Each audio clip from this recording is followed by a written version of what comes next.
خبر agency writers کی report کے مطابق امریکی سیکرٹری دفاع الائیڈ آسٹن نے سینٹ کی آرمڈ سروس کمیٹی کو بتایا کہ حقیقت یہ ہے کہ افغان فوج کئی جگہ ایک فائر کیے بغیر پسپا ہو گئی، جس نے ہم سب کو حیرت میں ڈال دیا۔ الائیڈ آسٹن نے اس بات کا اعتراف کیا کہ امریکی حکومت نے مکمل طور پر فعال اداروں کے ساتھ قوم کو فریب دینے کی کوششوں میں بہت وقت لگایا۔ امریکی فوج کے chairman joint chief of staff general Mark Milley نے کہا ہے کہ واشنگٹن کے افغانستان سے انخلا کے فیصلے اور اس کے نتیجے سے دنیا بھر میں امریکہ کی ساکھ کو بہت زیادہ نقصان پہنچا ہے۔ واشنگٹن دنیا میں آج کہاں کھڑا ہے؟ اس کے لیے نقصان واحد لفظ ہے جسے اس بات کو واضح کرنے کے لیے استعمال کیا جا سکتا ہے۔ سینٹ کی آرمڈ سروس کمیٹی میں شامل ریپبلکن کے سینئر رہنما سینیٹر جیمز اینوف نے بائیڈن انتظامیہ پر الزام عائد کیا ہے کہ جس طرح 20 سالہ جنگ کا خاتمہ ہوا وہ انتہائی شرمناک ہے۔ انہوں نے کہا کہ ہم نے امریکی قیادت کی جانب سے افغانستان میں کی جانے والی غلطیوں کو دیکھا ہے۔ یاد رہے کہ افغانستان سے امریکی افواج کے شرمناک انخلا پر امریکی عہدیداروں کو امریکی عوام اور صحافیوں کی جانب سے سخت سوالات کا سامنا ہے۔ افغانستان سے ذلت آمیز فوجی انخلا پر خود امریکی عہدیداروں کے اعترافی بیانات امریکی شکست کا منہ بولتا ثبوت ہیں۔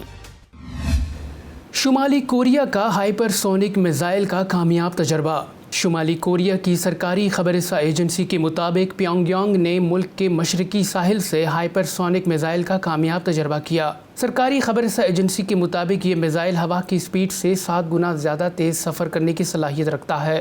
اس تجربے سے شمالی کوریا کی دفاعی صلاحیتوں میں مزید اضافہ ہو جائے گا۔ خیال رہے کہ اس ماہ کے دوران یہ شمالی کوریا کا تیسرا میزائل تجربہ ہے۔ برطانیہ کی لیبر پارٹی نے اسرائیل کو غاصب ریاست قرار دینے کے حق میں قرارداد پیش کی۔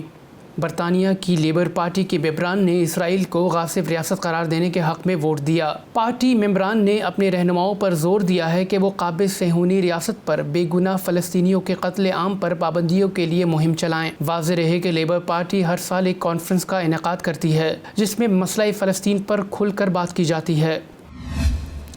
برطانیہ میں پیٹرول کا بحران شدت اختیار کر گیا۔ غیر ملکی خبر رساں ایجنسی کے مطابق ملک بھر کے فلنگ اسٹیشنوں پر لمبی قطاریں ہیں، جبکہ ٹینکر ڈرائیورز کی کمی کے باعث پریشانی میں مزید اضافہ ہو گیا ہے۔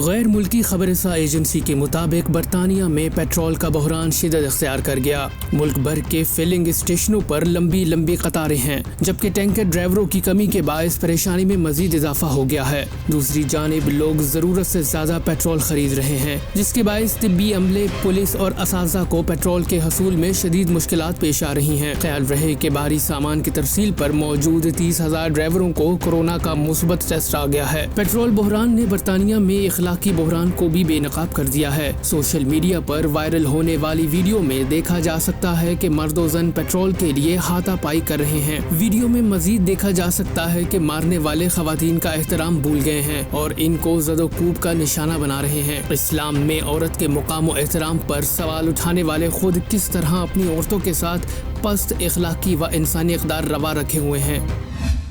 ایران نے دنیا کو جوہری ہتھیاروں سے پاک کرنے کا مطالبہ کر دیا۔ اقوام متحدہ کی جنرل اسمبلی میں تخفیف جوہری اسلحہ کے دن کی مناسبت سے ایرانی ڈپٹی وزیر خارجہ رضا نجفی نے کہا کہ تہران جوہری ہتھیاروں کے حصول اور ان کو ذخیرہ کرنے کے سخت خلاف ہے۔ انہوں نے دنیا کو باور کرایا کہ دنیا کو جوہری ہتھیاروں سے پاک کرنا عالمی برادری کی سیاسی اور اخلاقی ذمہ داری ہے۔ رضا نجفی نے عالمی طاقتوں سے مطالبہ کیا کہ وہ اپنے جوہری ہتھیاروں کو تلف کر کے دنیا کو امن کا پیغام دیں تاکہ باقی دنیا کے لیے ایک مثال قائم ہو۔ بھارت میں مسلمانوں کے قتل عام پر عرب سوشل میڈیا پر بھارتی مصنوعات کے بائیکاٹ کی مہم زور و شور سے جاری ہے۔ بی بی سی کی ایک رپورٹ کے مطابق بھارتی ریاست آسام میں مسلمانوں کے قتل عام پر عرب ممالک میں بھارتی مصنوعات کے بائیکاٹ کا مطالبہ کیا جا رہا ہے تاکہ بھارت کو مسلمانوں کا قتل بند کرنے پر مجبور کیا جائے۔ سوشل میڈیا پر #انڈیا مسلمانوں کا قاتل ٹاپ ٹرینڈنگ میں رہا، جس میں بھارت پر نسل کشی کا الزام لگایا گیا ہے۔ نائجیریا کے دارالحکومت ابوجا میں 40 کے مرکزی جلوس پر حکومتی فورسز نے اندھادھند فائرنگ کر دی، جس کے نتیجے میں 8 عزادار شہید جبکہ متعدد زخمی ہو گئے۔ نائجیریا کی اسلامی تحریک کا کہنا تھا کہ جلوس کے شرکاء پرامن طریقے سے 40 واک میں شریک تھے کہ اچانک سیکیورٹی فورسز اور پولیس نے عزاداروں پر آنسو گیس کی شیلنگ کی اور ربڑ کی گولیاں برسائیں۔ خیال رہے کہ نائجیریا میں 40 کے جلوس کا انعقاد اسلامک تحریک کرتی ہے جو گزشتہ کئی سالوں سے حکومتی فورسز کی بربریت کا شکار ہے۔ ملک بھر میں کرونا کیسز میں کمی آئی تو ڈینگی کے مریضوں کی تعداد میں تشویشناک حد تک اضافہ ہونے لگا۔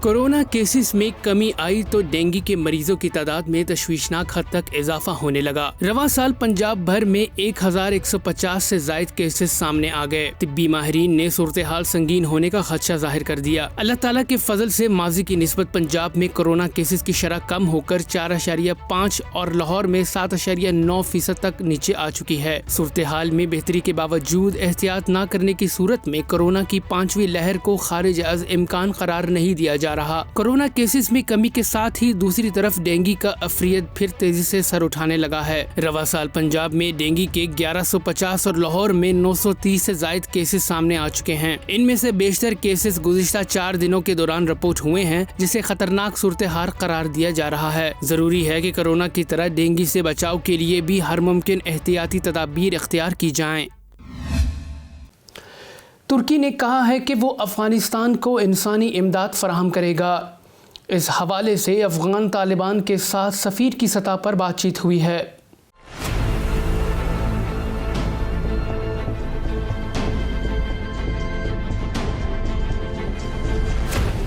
ترکی کے وزیر خارجہ میولوت چاوش اولو نے کابینہ کے اجلاس کے بعد میڈیا سے گفتگو کرتے ہوئے کہا کہ ہم افغانستان کو انسانی امداد فراہم کریں گے۔ افغانستان میں عبوری طالبان حکومت کے ساتھ سفیر کی سطح پر بات چیت ہوئی، البتہ اعلیٰ سطح پر گفتگو نہیں ہوئی۔ کابل ایئرپورٹ کی سیکیورٹی کے حوالے سے پوچھے جانے والے سوال کے جواب میں انہوں نے کہا کہ کابل ایئرپورٹ سیکیورٹی خدشات ابھی موجود ہیں۔ چارٹرڈ فلائٹ آپریشن بعض اوقات کھلتا ہے، باقاعدہ پروازوں کی شرائط ابھی پوری نہیں ہو سکیں۔ طالبان حکومت سے مذاکرات جاری ہیں۔ یاد رہے کہ نیٹو افواج کے افغانستان میں انخلا کے بعد ترکی نے کابل ایئرپورٹ کی سیکیورٹی سنبھالنے کی خواہش ظاہر کی تھی، جس پر سیاسی مبصرین نے خدشہ ظاہر کیا تھا کہ انقرہ حکومت عراق و شام سے شکست خوردہ داعش کی باقیات افغانستان منتقل کرنا چاہتا ہے، جس کے لیے کابل ایئرپورٹ کی سیکیورٹی کو ڈال بنا رہا ہے۔